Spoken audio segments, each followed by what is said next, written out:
tarde, vamos começar com mais um episódio do nosso Be Human, nosso podcast, e hoje temos o prazer de ter connosco o Dr. João Carlos Melo, psiquiatra, psicoterapeuta, grupo analista e cheio de experiência na área da saúde mental, autor de vários livros, e hoje desafiamo-o a estar connosco a falar do tema que surgir, mas aqui muito centrado também no seu livro, Uma Luz na Noite Escura, que nos tocou particularmente aqui o tema da solidão, e um tema que muitas vezes não é tão sentido e não é tão falado.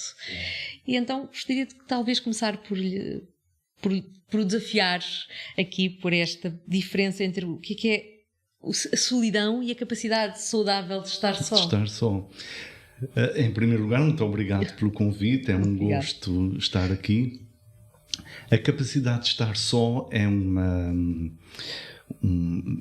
agora pensei num pormenor importante. Uma das salas que tem aqui é a sala Winnicott, não é? E ele falou desse conceito, dessa competência, que é a capacidade de estar só, muito, muito interessante. E, no fundo, é um sinal de boa saúde mental e, ao mesmo tempo, é um contributo para o desenvolvimento de uma boa saúde mental. E o que é que acontece muitas vezes no dia-a-dia? Por exemplo, cada vez mais, penso eu, os pais a sufocarem os filhos com muita presença, às vezes para compensar a ausência de estarem a trabalhar, ou as crianças estarem no infantário, o que é compreensível, não estou aqui a fazer críticas, é mais uma observação do que é que se vai vendo, o que é que se vai constatando. Exatamente. E depois, digamos, empanturrar muito as crianças com conhecimentos e desenvolvimento de capacidades, e tocar, e escrever, e muitas atividades, não é? E isto, às vezes, desde pequeninos, com jogos educativos, quase desde bebés e tal. Há outras situações que é precisamente o oposto, que é alguma negligência, mesmo em presença. Mesmo em presença, não é? Quer dizer, isto pode começar logo desde o princípio. Vamos imaginar, uma mãe pode amamentar o bebê, ou pode dar biberon, pronto, e estar ali com ele. Estar em presença. Outras vezes não acontece, é como se estivesse a ignorar o bebê. E, portanto, a capacidade de estar só acaba por se desenvolver como proporcionando um ambiente em que o bebê, e depois, enfim, por aí fora, possa estar sozinho na presença de alguém. Exato. E, portanto, há tempo para estar com o bebê e tempo para deixar o bebê consigo próprio, com as suas coisas, mesmo apercebendo-se que os pais, as outras pessoas, estão lá ao pé. Continua a ser um ambiente seguro, não é? Exatamente. E, portanto, isto é uma boa base de desenvolvimento para a pessoa aprender, não cognitivamente, mas interioriza de uma forma prática essa capacidade de estar só. Isto é, quando está efetivamente só, mais tarde, conseguir, digamos, entreter-se, ou fazer companhia a si próprio. Quer dizer, isto não é suficiente, não é? Há outras competências que eu acho que são muito importantes, que também são uma base para esta capacidade de estar só, que é portanto, a constância, a aquisição da constância da presença da outra pessoa dentro de si e de nós dentro da outra pessoa. A internalização, não é? A internalização exatamente. do outro. E, portanto, quando uma pessoa tem dentro de si internalizado, enfim, no coração, na memória, as experiências com outras pessoas, a representação mental de outras pessoas, isso e de experiências de relação, isso depois ajuda também a que, quando a pessoa estiver sozinha, continua acompanhada. Continua acompanhada, não é? Sim. Mas a capacidade de adquirir a constância de si no interior da outra pessoa também é fundamental nas separações, porque aquilo que a pessoa vai sentindo, desde que que nasce, embora não tenha consciência disso de início, mas vai adquirindo essa consciência ao longo do tempo, depois sabe que mesmo estando longe de outra pessoa, ocupa um lugar especial dentro da outra daquela pessoa, não é? E, portanto, por exemplo, as pessoas com perturbação borderline têm muita dificuldade em conseguir isto, fazer essa aquisição, tanto de uma maneira como de outra. Daí a dificuldade tão grande que têm em estar sozinhos ou em acreditar que quando há uma separação que a outra pessoa vai voltar. Vai voltar e continua a lembrar-se dela e continua a sentir falta dela, não é? Isso tal mesmo. dificuldade no vínculo, Isso na relação mesmo. de vinculação. A solidão é mais um sintoma, ou os sintomas mais presentes na saúde mental associados à solidão. Onde é que se verifica? Aqui já nos falou de borderline, não é? Mas podemos dizer que a solidão também é um problema de saúde mental?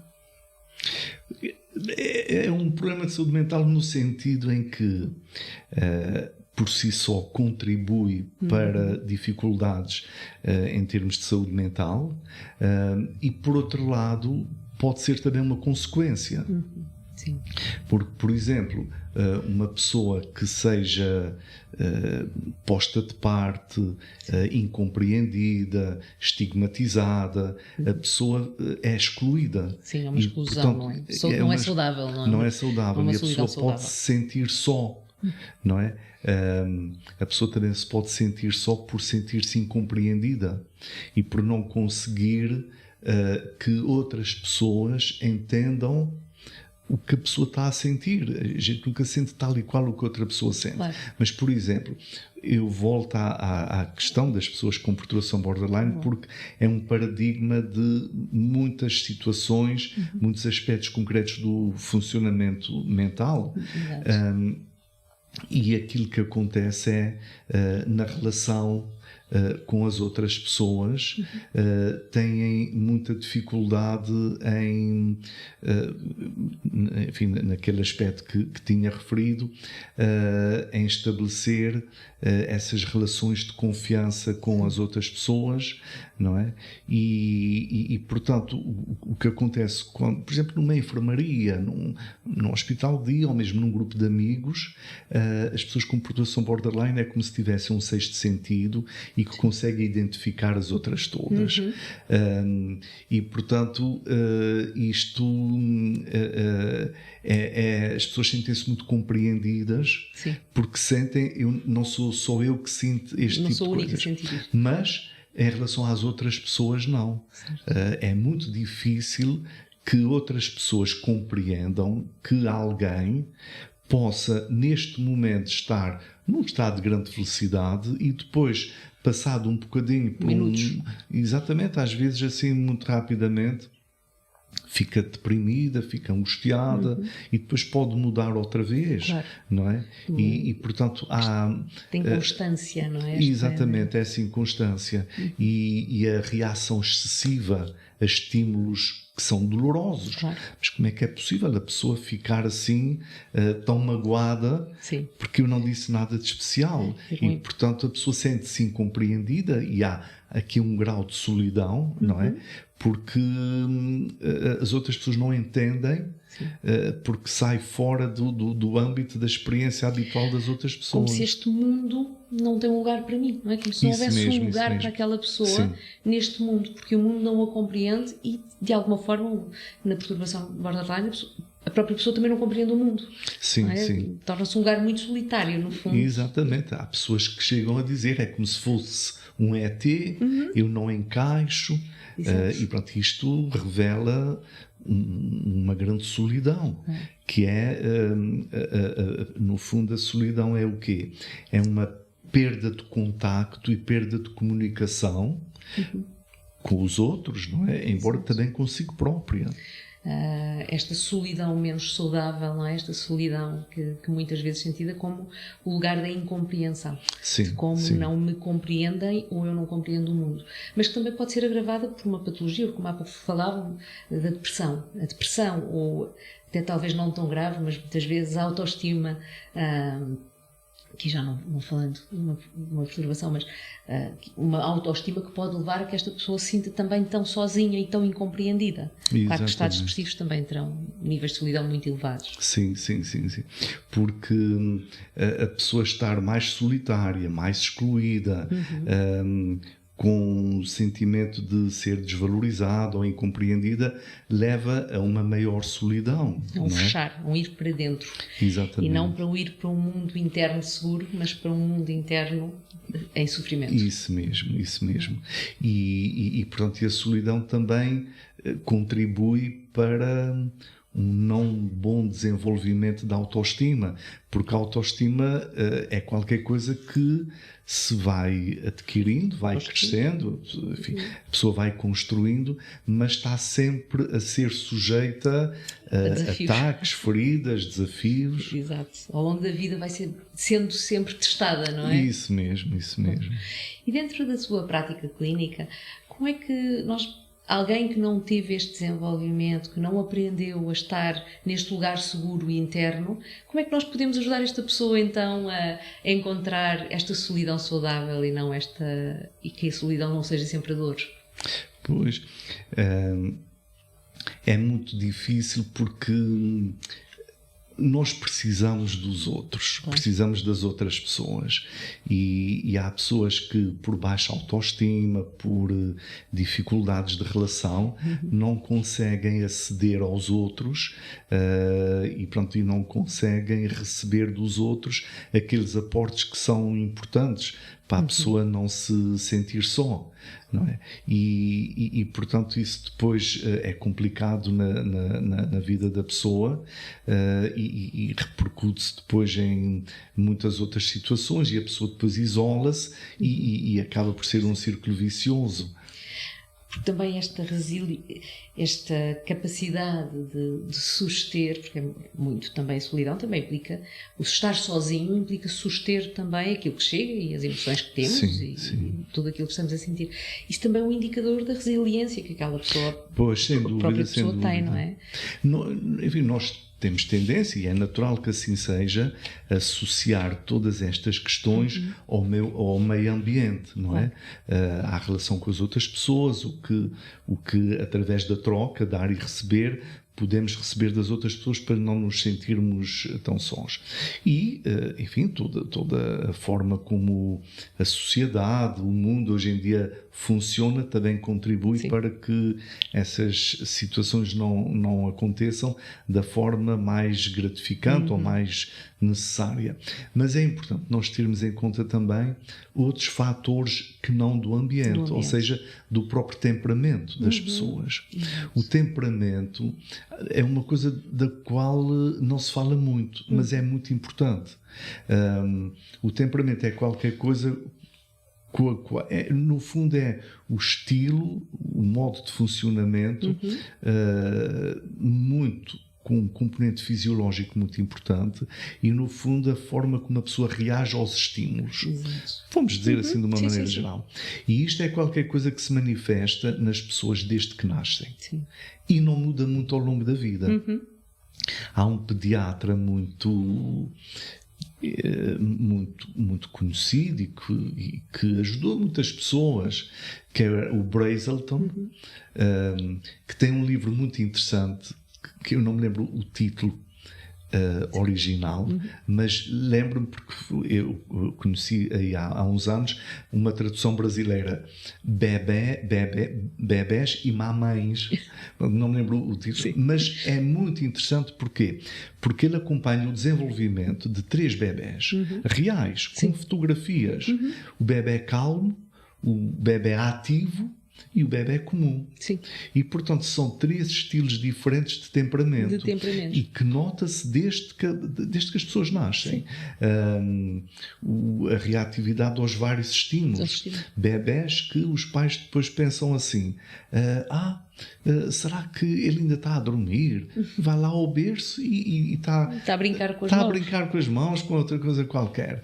Ao passo que outros mal acordam, começam logo a apelar, não é? A atenção, reagir. A chamar. Exatamente. E depois isto acaba por se manifestar ao longo da vida em muitas outras situações. E uma das situações em que se manifesta é no tipo especial de modo de funcionamento social, que é a introversão e a extroversão. As pessoas introvertidas, que não é a mesma coisa que dizer que sejam tímidas, Exato, não é? exato. No fundo são pessoas que têm um mundo interior rico, relacionam-se muito com o seu mundo interior, não é que não gostem dos outros, não é que não gostem de conviver, mas depois de um certo tempo precisam daquilo só em pequenas doses, depois precisam de voltar a si, estarem consigo próprias e assim recarregam baterias. Exato. As outras, as extrovertidas, é precisamente o contrário. Muitas vezes sozinhas não conseguem estar sozinhas, conseguem não é? estar e portanto começam a ficar, como dizem, com a neura e portanto têm que ter com as outras pessoas aquilo que para uma pessoa introvertida seria um cansaço, falar, e isso é que faz recarregar as baterias destas É na pessoas. relação com o outro que recarrega as baterias. Exatamente. Mas o lugar interno não é um lugar seguro, não é um lugar tranquilo. Exatamente. Pronto, as pessoas introvertidas, embora isto como tudo, e é assim que as coisas são, não há tipos puros, enfim, Naturalmente, não é? Mas as pessoas com um componente introvertido importante têm essa capacidade de estarem consigo próprias Maior capacidade. e aguentam melhor a solidão, não é? É uma solidão mais saudável, mais saudável, mais até acompanhada, mais digamos. funcional, não é? Não é solidão no sentido negativo ou no sentido pesado, que às vezes Sim, é atribuída. É o lugar de segurança. Sim. Mas o nosso mundo é um mundo muito, para os extrovertidos, quase que está muito organizado para os extrovertidos. Não são poucas as vezes que se ouve alguém introvertido dizer: a minha família está-me sempre a dizer que eu tenho que falar mais, que eu tenho que me expressar mais, não é? O mundo é muito dos extrovertidos, principalmente agora nesta era das redes sociais, e que nos traz toda esta dimensão de o que é que o outro está a fazer, não é? Como se toda a gente está a fazer alguma coisa, então eu estou sozinho, estou em casa, o que é que se passa comigo? Vem essa solidão, no sentido de isolamento quase, não é? Quase que o mundo obriga-nos a olhar para este lado. E isto, quer dizer, é tanto assim e tem evoluído tanto nesse sentido, tem-se transformado nesse sentido, que isso fez criar um medo que não existia. A maior parte dos medos são ancestrais. Medo de perigos de várias ordens, que é o FOMO. Sim. Fear of missing out, não é? Missing out. E, portanto, isto é muito angustiante, porque há uma pessoa que está ali numa festa e depois outra está no cinema e depois outra foi ao restaurante, o outro está no bar, o outro está no... E eu estou isto aqui. Isto é muito angustiante, não é? Mas eu agora lembrei-me de um outro livro que se chama Silêncio, de uma autora que é a Susan Cain, que tem também uma TED Talk muito interessante, e que ela fala precisamente dos introvertidos, que ela própria ela é uma introvertida, sim. não é? E é muito interessante porque uma das coisas que a gente percebe é que há muito mais pessoas introvertidas do que se pensa. Sim. E há muitas pessoas que, por serem introvertidas, é que conseguiram determinadas realizações que, se não fossem, não tinham conseguido. E ela dá exemplo, já não me lembro, mas aquela, quer dizer, aquele clichê quase, digamos assim, de a empresa tal foi criada numa garagem e depois o outro tinha uma garagem, foi na garagem que começou o outro negócio. Há até uma piada em relação a isso, que é: não sei quem criou isto numa garagem e depois a internet não sei quem numa garagem e tal, não sei quem.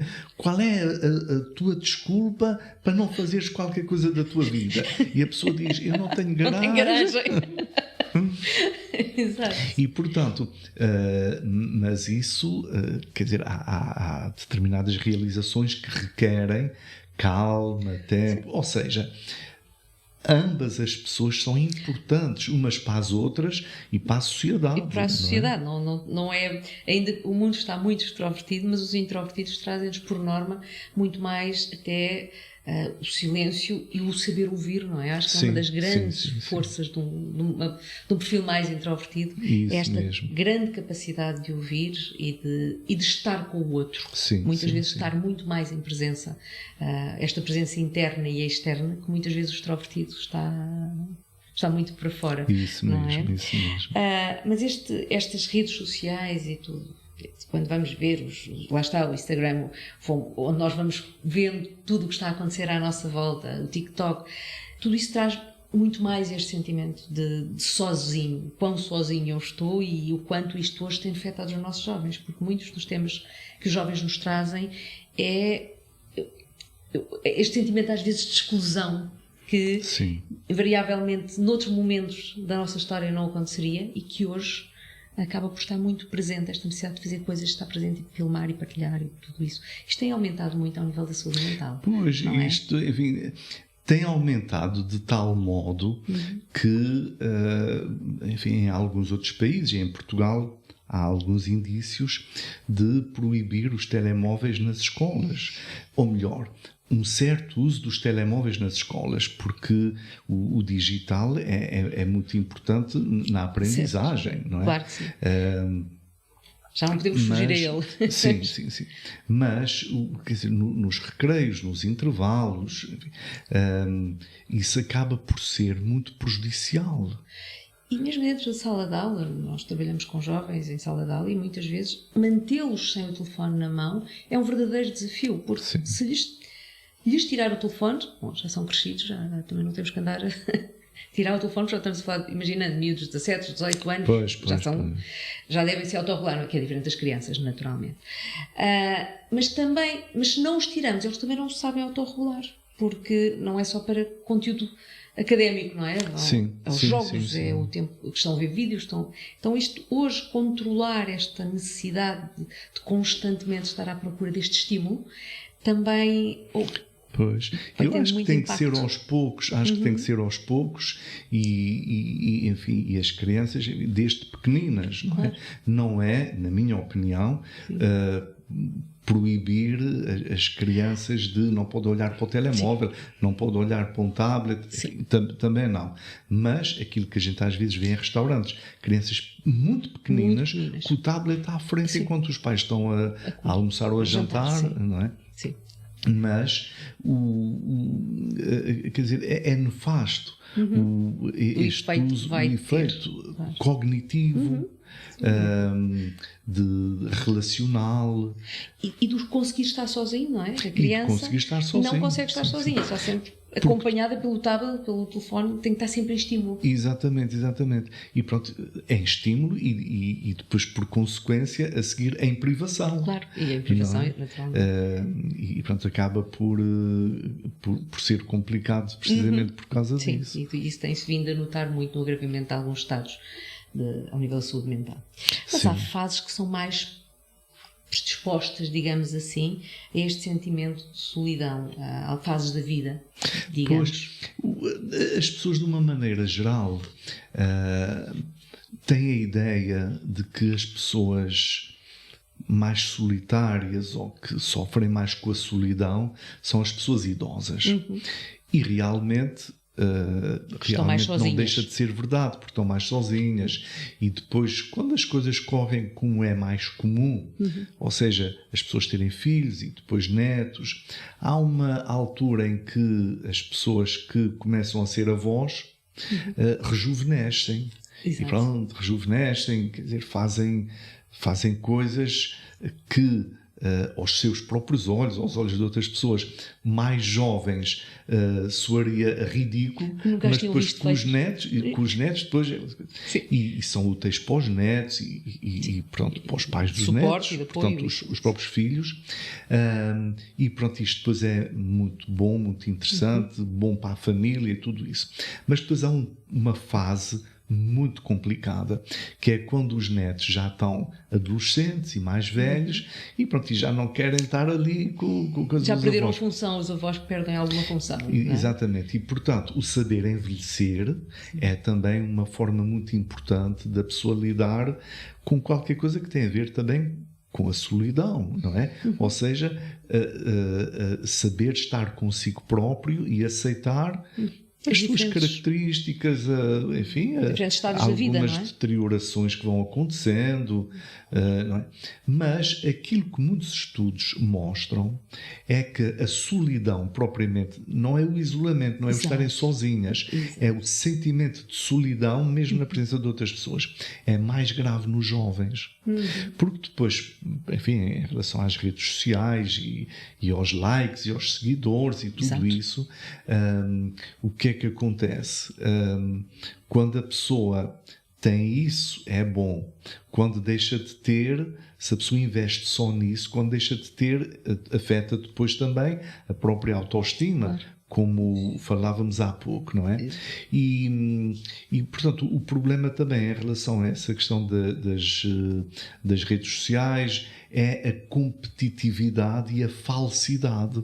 Porque eu vejo todos os dias pessoas, enfim, no hospital, por exemplo, em que, por exemplo, acabei de ver um post, enfim, parece uma pessoa, depois vejo a pessoa ao vivo, parece outra. A pessoa real é outra, não é? A pessoa real é outra.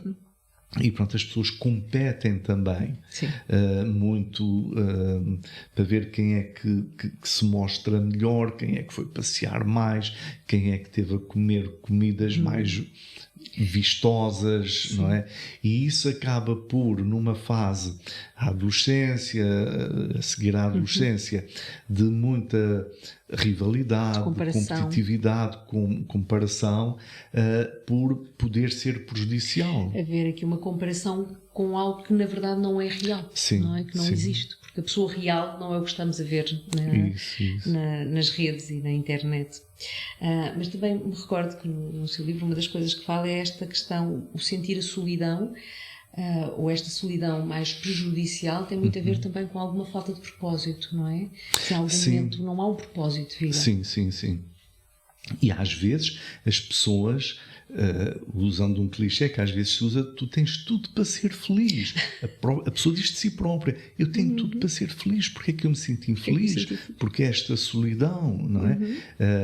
Muitas vezes tem precisamente a ver com essa falta de propósito. Tem a ver com a dificuldade a pessoa estar consigo própria, mas também com essa falta de propósito. E o propósito, ao fim e ao cabo, é o quê? Pode ser muita coisa. Exato. Pode ser desde objetivos pequenos, diários, até outras coisas maiores, ou mesmo, quer dizer, uma causa que a pessoa abrace, preocupação com alguém, tanta coisa, mas a pessoa ter esse propósito e esse objetivo acaba por ser muito importante.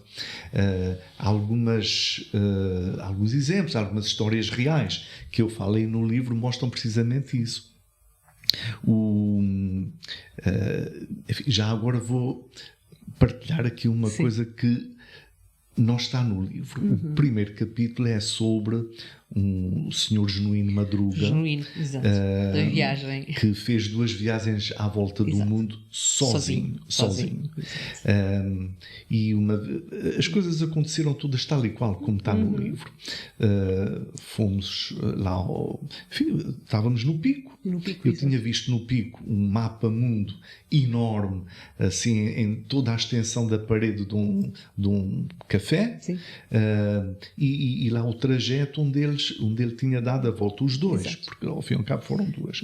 A segunda viagem foi mais longa porque foi pelo sul, não é? Pelo sul, exatamente, e cruzou o Cabo Horn de este para oeste, que é numa zona que não tem nada a ver com ir de oeste para este, numa zona, quando se passa, que é chamada cemitério de navios. Exatamente, já me recordo. E, portanto, depois, enfim, fomos dar um passeio ao Faial, apanhar o barco ao Faial e tal. Quando vinhamos para cá para apanhar o barco, outra vez para o Pico, passámos lá num restaurante, vimos que era um restaurante genuíno.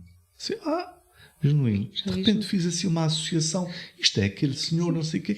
Entramos, lá à porta, lá estava o senhor. Desculpe, o senhor é o senhor genuíno. Sou sim, senhor.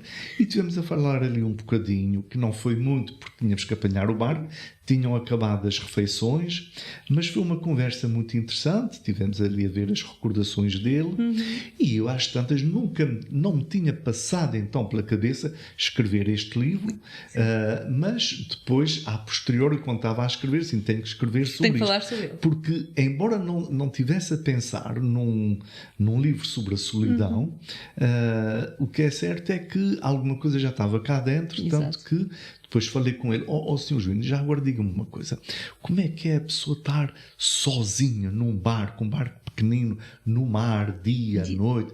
Deve ter sido assim uma grande solidão. E ele, assim, é assim um homem muito afetuoso, mas não é assim de muitas palavras. E disse assim, isso não se pode pensar nisso. A gente tem uma ideia na cabeça e tem que cumprir esse objetivo, esse propósito, essa meta e chegar lá. E no caso dele foi o quê? Tinha que chegar ao pico. No dia de um dia específico, Nossa Senhora de, enfim, já não me lembro. Ele passou por umas ilhas do Pacífico, que ele disse assim: eu tenho a certeza absoluta que se eu ficasse aqui a viver o resto da minha vida, eu era feliz o resto da minha vida. Mas tinha a família e tinha o propósito, eu tenho que chegar ao pico naquele dia. E, portanto, pronto, assim foi. Convidei-o depois para a apresentação do livro no Pico. E convidei-o. E pronto, e ele foi, enviei-lhe o livro com antecedência. E, portanto, ele ficou muito contente. Enfim, o primeiro capítulo de um livro dedicado a ele. E depois, lá na apresentação, ele depois falou algumas coisas. Ele disse duas coisas extraordinárias realmente. Uma foi, depois de ter passado na pior zona, ele não disse que eu pensava que ia morrer, mas obviamente que sim. Estava a passar por cima do cemitério. Exatamente. Já agora faço aqui um parêntese rápido, porque eu falei com um jornalista, amigo dele também, e que o viu partir para a primeira viagem. E as pessoas, foram poucas pessoas lá ao cais, com alguma inveja, maldicência. Quem é que aquele julga que é para dar uma volta ao mundo? Vai-se agora embora. Exatamente. E depois, quando veio, sobretudo da segunda vez, aquilo foi uma coisa extraordinária, cheia de gente, e depois foi o filho num barquinho, e foi ter com o barco dele, não é? Antes de atracar, e com o neto.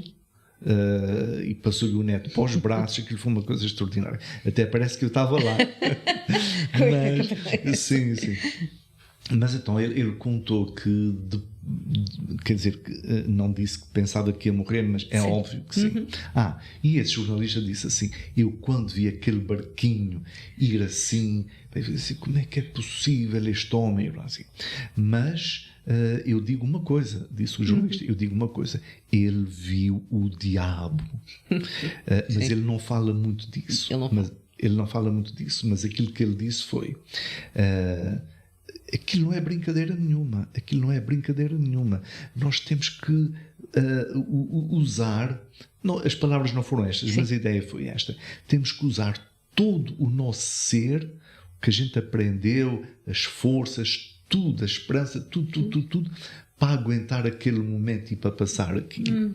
Partiu-se o mastro e tudo isso. E depois eu disse uma coisa que foi assim: mas os meus pensamentos nunca me abandonaram. Isto é uma coisa extraordinária, porque a gente nunca põe isto em causa. Quer dizer, um indivíduo que esteja preso numa prisão, numa solitária, tem os seus pensamentos a fazer-lhe companhia. Exato, e, portanto, quando uma pessoa chega a um ponto quase entre não é a vida e a morte, ou é a vida e a não vida, enfim... quando viu o diabo. Exatamente, foi nessa altura que ele viu o diabo. E, portanto, é como se os pensamentos abandonassem a pessoa. É uma experiência que quase ninguém viveu. De vazio, não é? Exatamente. Mas ele disse, os meus pensamentos nunca me abandonaram. E depois disse assim, depois de passar aquilo tudo, já estava um dia bom, o tempo bom, o sol, o mar calmo, já tinha passado aquilo tudo e eu não consigo explicar o que é que aconteceu, mas o que aconteceu foi isto: eu tive 24 horas seguidas a chorar a chorar. E não sei explicar isto e tal. E depois eu disse assim, olha, Senhor Genuíno, quem sou eu para explicar? São coisas, enfim, que transcendem a nossa compreensão, mas nós, enfim, temos esta tendência para arranjar uma explicação ou uma tentativa de compreensão das coisas. Como é que eu encaro isso? Vamos imaginar a seguinte situação. Os pais recebem um telefonema, daqui fala do infantário e tal, a educadora, não sei o quê. Olha, estejam descansados porque está tudo bem, mas o vosso filho estava a brincar com os outros, caíram e tal, fez um corte, enfim, a gente teve que ir ao hospital para levar um ponto e tal. Exato. Mas ele está bem, está tudo bem, sim, senhor. Sim. Os pais vão ao hospital e aquilo é uma coisa extraordinária, porque dizem, ele portou-se muito bem, portou-se melhor do que os outros mais velhos, até ganhou aqui este diploma de bom comportamento e tal, não sei o quê. E depois, quando vê os pais, vai para o colo dos pais e desmancha-se a chorar. E, portanto, a hipótese que eu ponho é esta. É como se o Senhor Genuíno tivesse, depois daquilo tudo, nos braços da sua mãe a chorar, ou então a dar colo a si próprio. A dar colo. E, portanto, ele tinha este objetivo, tinha este foco, e, pronto, isto é um propósito também. Sim, exato. E, portanto, enquanto a pessoa está focada, com um objetivo, e isto podem ser coisas do dia-a-dia. Eu tenho que arrumar agora isto, tenho que limpar isto. Tenho que regar as plantas, tem algo que tenho que cuidar, ou que tenho que fazer, ou que tenho que... Isso mesmo. E aí, havendo este propósito, há sempre um lugar da companhia, não é? Isso mesmo. Que história tão bonita do Genuíno. Eu gostei muito dessa história, também admito que fiquei muito marcada pela história da Apolo 11. Sim. Mas essa eu deixo para que os nossos ouvintes vão procurar no seu livro. Porque também é o homem mais solitário do mundo, não é? Que esteve, e do João Garcia que subiu ao Everest, e do Michael Collins. E do Jean... não me lembro agora o nome, que era o diretor da revista Elle francesa. O ficou preso dentro do corpo. Ficou dentro de si próprio, mas a gente não vai contar. Não. Mas sobre esse do ficar preso dentro do corpo, nós já tivemos aqui um episódio que fala um bocadinho sobre isso, de um doente do seu hospital. Mas agora deixamos para procurar. Tá bem. Muito bem. Diga-me, se houvesse uma mensagem que quisesse deixar para os nossos ouvintes sobre o essencial sobre a solidão, ou como ser esta solidão segura, que mensagem é que deixaria? Como procurar este bem-estar, estar sozinho? Cuidarmos dos nossos bebés, das nossas crianças, que fazem parte das nossas vidas, e a nossa... Isto é uma lamechice, mas pronto, não. Da nossa criança interior. Da nossa criança interna, exato. Porque a gente vê que há alguns adultos que não sabem brincar, não sabem falar com as crianças. Sim. Não aprenderam ou desaprenderam de brincar. Sim. E, portanto, respeitar as crianças, o desenvolvimento das crianças, e não esperar dos outros mais do que aquilo que eles possam dar. Ainda temos um bocadinho só para eu contar. Não, temos, claro. Então, temos eu outro dia tive uma conversa com o ChatGPT. Grande parceiro, às vezes, não é? Mas é assim, já começam a haver psicoterapias com o ChatGPT que é assim, há pessoas que, em vez de estarem sozinhas, se fizerem uma psicoterapia com o ChatGPT, é melhor, elas preferem do que não fazer nada. Mas isso não é uma pessoa, mas não devia fazer isso. Então, olha... Se funciona, se é um pouco mais, não é? É assim, não vamos criticar uma pessoa sem dar nada em alternativa. Claro. Não é? Ora bem, e então... isto a propósito da sua pergunta, não me esqueci.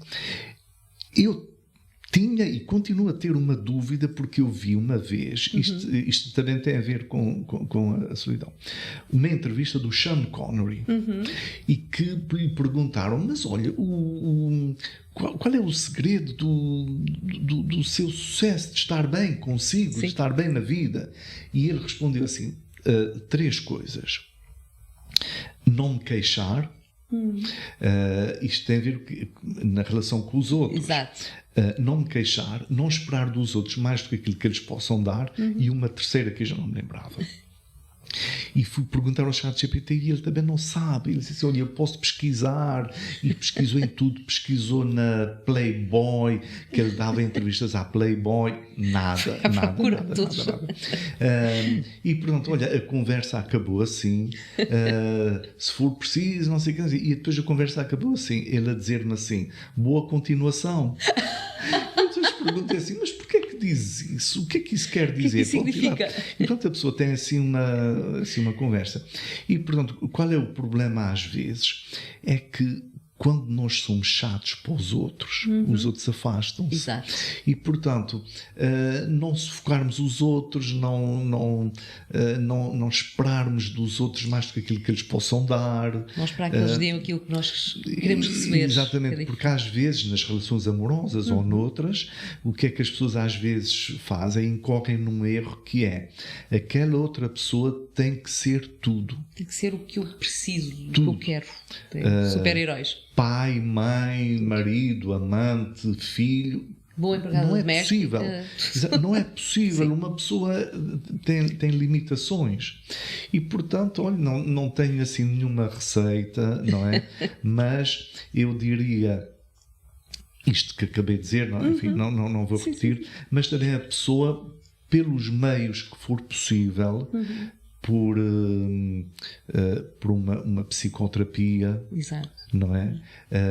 Por outras vias, através de amigos, enfim, procurar conhecer-se melhor a si própria para se tornar mais familiarizado com as suas próprias emoções, não ter medo das suas próprias emoções, porque quando assim for, a pessoa consegue estar consigo própria sem fugir. Sem fugir de si. Sem fugir de si, sem ter medo dos seus pensamentos, não é? Isso mesmo. E, portanto, o desejável, no fundo, é o quê? É nós arranjarmos as melhores condições para podermos estar bem connosco e com os outros. Só quando isso não é possível, porque às vezes não é por momentos ou por fases da vida, pelo menos que a pessoa esteja bem consigo própria. Exato. Não é? Fazer companhia a si própria. E se estiver bem consigo próprio, faz uma boa companhia. Então a solidão é saudável. Isso mesmo. O lugar da solitude saudável, Sim, não é? Isso mesmo. Estar consigo e estar bem. Muito obrigada pela sua... Obrigado também. Ter vindo, pela sua simpatia em fazer aqui estar este bocadinho connosco para os nossos ouvintes, e esperamos voltar a vê-lo em breve. Está bem. É uma questão de combinar. Temas já percebemos. Gostei muito. Obrigada. E devemos de combinar mais vezes. Muito obrigada.